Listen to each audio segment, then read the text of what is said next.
Hello, അപ്പം ഇന്നൊരു cooking video ആയാലോ.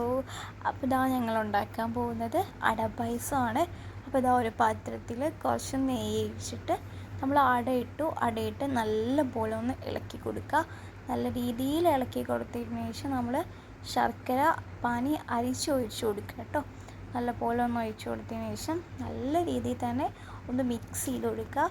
നല്ലപോലെ മിക്സ് ചെയ്യുക, കൈ എടുക്കാണ്ട് മിക്സ് ചെയ്യാൻ നല്ല രീതിയിൽ ഒന്ന് കുറുക്കി എടുക്കുക കേട്ടോ.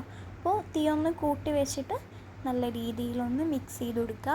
അപ്പോൾ ഇതാ നമ്മൾ നല്ല രീതിയിൽ മിക്സ് ചെയ്ത് ഇതാ ഈ ഒരു പരുവത്തിലാക്കണം. അതിന് ശേഷം നമ്മൾ പാൽ ഒഴിക്കാൻ പോവുകയാണ്. നമ്മൾ തേങ്ങാപ്പാലാണ് ഒഴിക്കാൻ പോകുന്നത്. ഇതാ അങ്ങനെ നമ്മൾ രണ്ടാം പാൽ ഒഴിക്കുകയാണ്. രണ്ടാം പാൽ ഒഴിച്ച് നല്ല രീതിയിൽ മിക്സ് ചെയ്ത് കൊടുക്കുക കേട്ടോ. നല്ലപോലെ ഇളക്കി കൊടുക്കുക, കൈ എടുക്കാണ്ട് നല്ലപോലെ മിക്സ് ചെയ്തൊന്ന് കുറുക്കിയെടുക്കുക കേട്ടോ. നല്ലപോലെ കുറുക്കിയെടുക്കുക, നല്ല രീതിയിൽ തന്നെ മിക്സ് ചെയ്ത് കൊടുക്കുക കേട്ടോ. നല്ലപോലെ മിക്സ് ചെയ്യുക.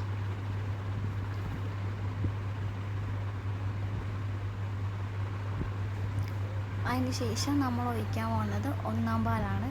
അപ്പോൾ ഒന്നാം പാലും എടുത്തു നല്ല രീതിയിൽ അതും ഒന്ന് കുറുക്കിയെടുക്കുക കേട്ടോ.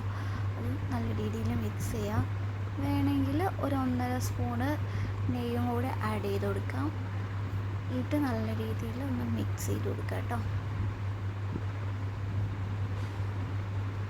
നല്ലപോലെ ഒന്ന് ഇളക്കി എല്ലാം ഒന്ന് യോജിപ്പിച്ചെടുത്ത് ഒന്ന് തിളപ്പിച്ച് ഒന്ന് കുറുക്കിയെടുക്കുക കേട്ടോ.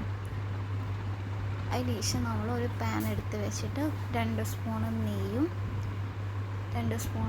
ഇട്ടിട്ട് തേങ്ങയിട്ട് നല്ല പോലെ ഒന്ന് മൂപ്പിച്ചെടുക്കുക.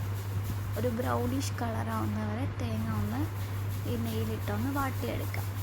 അപ്പോൾ നല്ല പോലെ ഒന്ന് മിക്സ് ചെയ്ത് ഒന്ന് വാട്ടിയെടുത്തതിന് ശേഷം അവിടെ അണ്ടിപ്പരിപ്പില്ലേ അതിട്ട് കൊടുത്ത് നല്ല രീതിയിൽ ഒന്നുകൂടി മിക്സ് ചെയ്ത് കൊടുക്കുക. അതൊരു ബ്രൗണിഷ് കളറാകുമ്പോഴത്തേക്കും മുന്തിരി ഇട്ട് കൊടുക്കുക.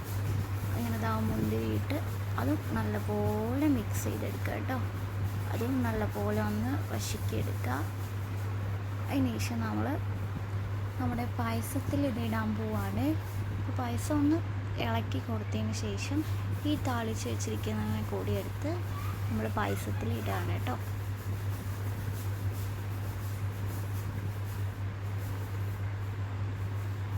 ഇട്ടിട്ട് നല്ലപോലെ ഒന്ന് ഇളക്കി കൊടുക്കുക.